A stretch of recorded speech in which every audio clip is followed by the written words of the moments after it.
Hell in the Land of the Morning Calm, Chapter 6. Back to Korea. The war was getting worse as the days went by, and it seemed that we might be pushed into the sea at times. Our men expressed a lot of confidence in our military leaders, but speaking for myself, I found it hard to understand some of the things being espoused by many of our political leaders. In my opinion, General Douglas MacArthur, who served as commander of the UN forces in Korea until President Truman removed him, was one of the greatest men America ever produced. He was a brilliant military strategist and a warm, God-fearing man who always had the good of the people uppermost in his mind and heart. Our field-grade officers were professional soldiers and the cream of the crop. We, of the Wolfhounds, felt that our Colonel Mike was the best of the best. I am sure men of other units felt the same about their particular commanders. Many distinguished themselves over and over again, but for the skill and raw courage of the officers and men of the Korean conflict, we would have lost Korea to the communists in those first crucial weeks. As I have stated, things were not going well in Korea, and since we had been caught unprepared for this conflict, it was difficult to get replacements for the frontline units. As a consequence, many soldiers, especially officers and non-coms, were being sent back before they were really ready. I had seen many sent back to Korea. I am sure that many were not ready. The need for men, and veterans in particular, was so great that the commanders had no choice but to send them. So I was not surprised when I was informed that I was being sent back, even though I still had an open wound and had not healed, and was walking with a decided limp. I put up no argument, however, as I felt it would seem that I was just trying to keep from going back because of fear. I did not deny for 1 minute that I had fear. It was there, but I was not a coward, and if others could do it, so could I. There were about 24 of us being shipped back that day. Put on an army bus, we left Kyoto for what I took for granted would be a seaport. Instead, we were taken to an airport. I had thought I would have a little time on the trip over on the boat to get used to the idea of going back to Korea and to the front.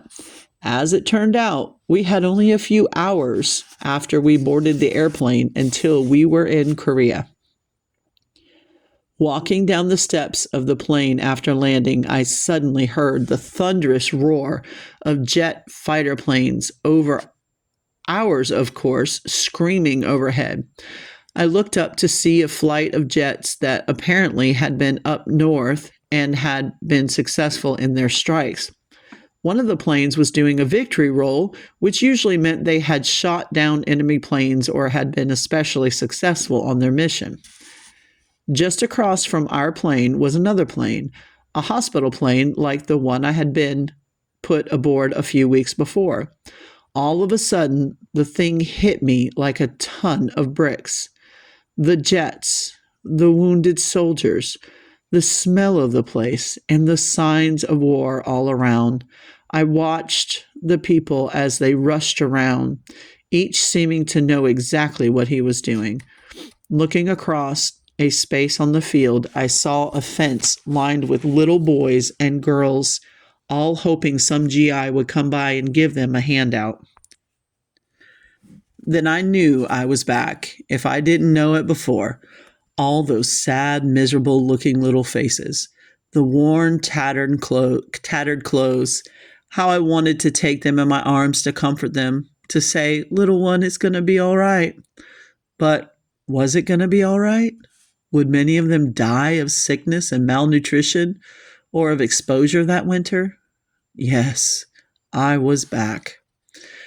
I was directed to a building nearby. In a short while, an officer appeared and asked how many of us were licensed by the Army to drive. I was licensed and said so. Those of us who could drive were assigned to convoy a shipment of trucks and equipment to the front. We headed northwest. We really didn't have a long way to go, but we couldn't make much time. The roads were very bad and crowded with refugees. We drove the rest of the daylight hours and stopped in an old Korean schoolyard to spend the night.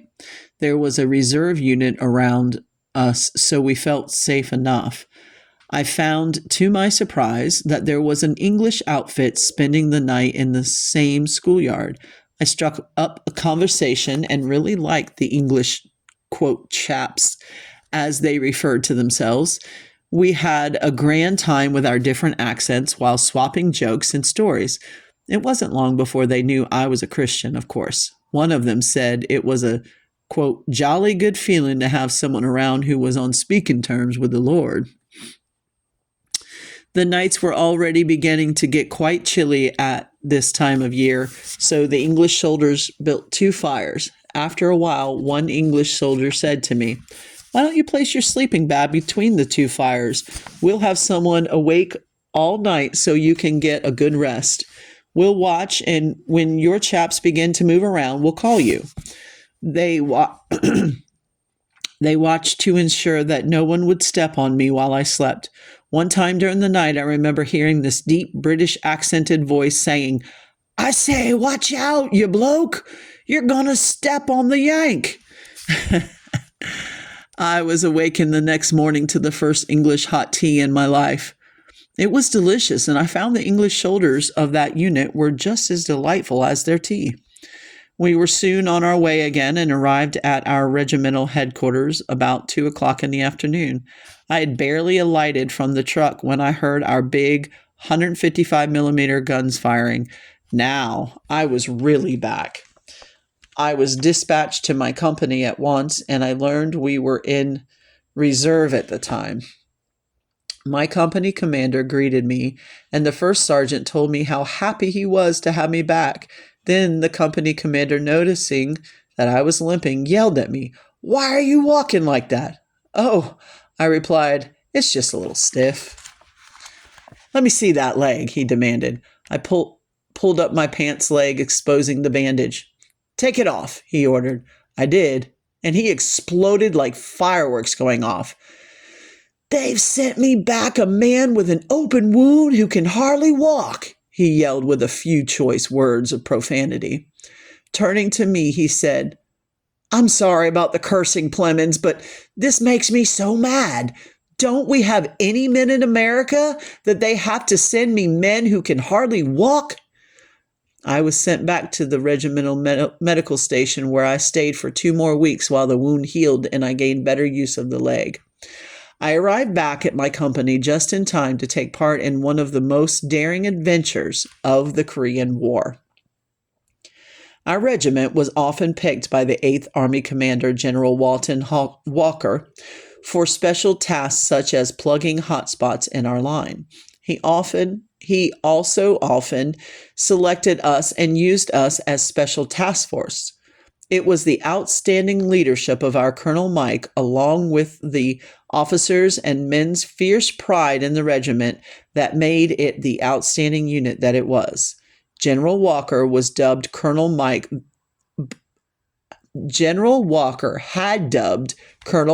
quote, the fire chief, and the 27th Wolfhounds, quote, the fire brigade. This new assignment was to be a dilly. We had pulled off some pretty sticky stunts before, but this took the cake. We were going to make a spearhead going straight up through South Korea by ourselves. We were told that we were going to drive north on the main road and go as far as we could, then beat our way back if we had to. There were several reasons for it, of course. One was to see how the enemy was deployed and how well they were guarding the main routes. Another reason, I suppose, was to baffle the enemy and make him unsure of our strength. Heading north from the Pusan perimeter, we were soon several miles into enemy territory. I must admit that I had butterflies in my stomach and my mouth was very dry. My eyes were peeled constantly for signs of enemy troops. We had a tank battalion with us and extra machine guns, grenades, and rocket launchers, but our best riflemen on top of the tanks and the trained machine gunners on the machine guns. I think I said that wrong. We put our best riflemen on top of the tanks and the trained machine gunners on the machine guns. We had gone quite a distance when we met our first resistance. It was in a small town where we encountered a platoon-sized group of North Korean soldiers. They put up a brief fight, but were soon overwhelmed by our firepower. We drove on north and came to a larger unit about company size and engaged them, killing many of them, capturing a few, and scattering the rest toward the hills. Entering another town, we caught a group of North Koreans with many of them asleep and some drunk. We had little trouble with them. I couldn't believe what was happening. Where were the enemy hordes that were always storming our lines? Most of them were apparently around the perimeter in the south and didn't know we had driven through them. We drove north almost to Kimpo Airfield in Seoul. There we caught a whole tank outfit by surprise. We destroyed most of them and then started back, driving hard south before the lines closed in behind us to the point that we would not be able to break back through our own lines. Fortunately, we drove back south with very little resistance. When we stopped later inside our own lines and counted the cost, we had only lost a few men and had a small number of wounded. We had killed hundreds of enemy soldiers, destroyed tons of supplies and weapons, knocked out many tanks, and had driven nearly to, I don't know how to say this word, Incheon, and the Kimpo Airfield. This was one of the daring raids of modern warfare, and we had pulled it off with the smoothness of silk. As for me, I was glad to get back within our own lines. End of chapter 7.